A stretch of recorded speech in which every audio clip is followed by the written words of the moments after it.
Welcome to Free Your Mind Reviews. This is Chris Johnson with a review of Color Out of Space.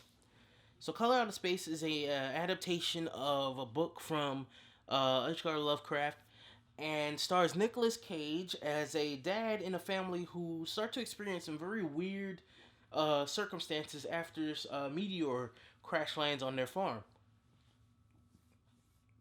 See, I'll be honest with you, even with how much I know about movies, when people describe a certain movie like Alien, for example, to be Lovecraftian, I didn't really know what they meant. Because I'm not really knowledgeable on his work. But I get it now after watching this film, especially after Annihilation as well. Because this movie has some of the craziest mix of metaphorical, philosophical, abstract horror and terrifying body horror that I have ever seen. Um, this thing gets really weird, really unsettling. There is some really unsettling imagery with the body, with certain ideals that is just made me squirm in my seat most of the time. And then to kind of mix it a little bit with a kind of the Shining type Jack Torrance style of mental horror too, to with Nicolas Cage's character, in particular, all of them really go through it, but he gets the Jack Torrance bit where, for the exception that he doesn't have Jack's uh, backstory of darkness in there.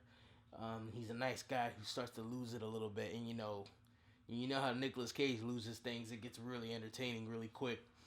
Um, there's some really beautiful imagery in this movie. Like, I love the use of color even before the titled color even shows up. This is directed by Richard Stanley, who hasn't done a movie in a very, very long time.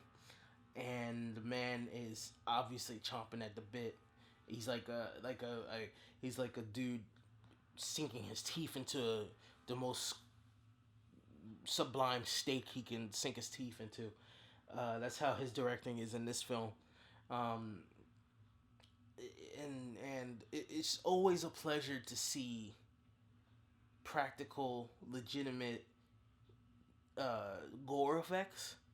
Like one of the greatest horror movies of all time is John Carpenter's The Thing, and uh, which I see is also described as Lovecraftian with its body horror and the spider head and the teeth in the good lord, the teeth in the stomach.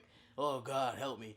Um, and its practical use of makeup, and that's one of the big reasons why the prequel, which was also called Thing, was so disappointing to me because of the makeup being overwhelmed with CGI. And I love that, they only used CGI in this film when they absolutely positively had to, and for the most part, it was done with lighting and imagery and makeup, and it's just one bit in here in particular that is just so, oh God. That's not. Oh, please. Oh God, no, go away. Please leave me alone. And you knew it was working a little bit. I just sitting there going like, yeah, this is working a lot for me because this is freaking me out, and I don't want to be here right now. you know. um, Flaw wise, maybe a little bit more character work with certain characters in the middle of the film. And then certain characters kind of do the dumbest things they could have possibly done. I mean, they're in a really screwed up situation, but you don't have to make it worse for yourself. But it's not stupid like man putting. I mean, kind of is, but maybe nothing as bad as what you saw in The Grudge or anything like that. But in terms of the horror films that I've seen this year so far, not this is probably the best one.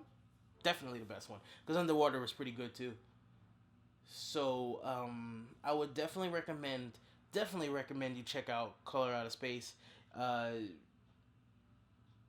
Really interesting film. Really interesting. Really fun. Really unsettling. Definitely, I definitely think you should check out Color Out of Space.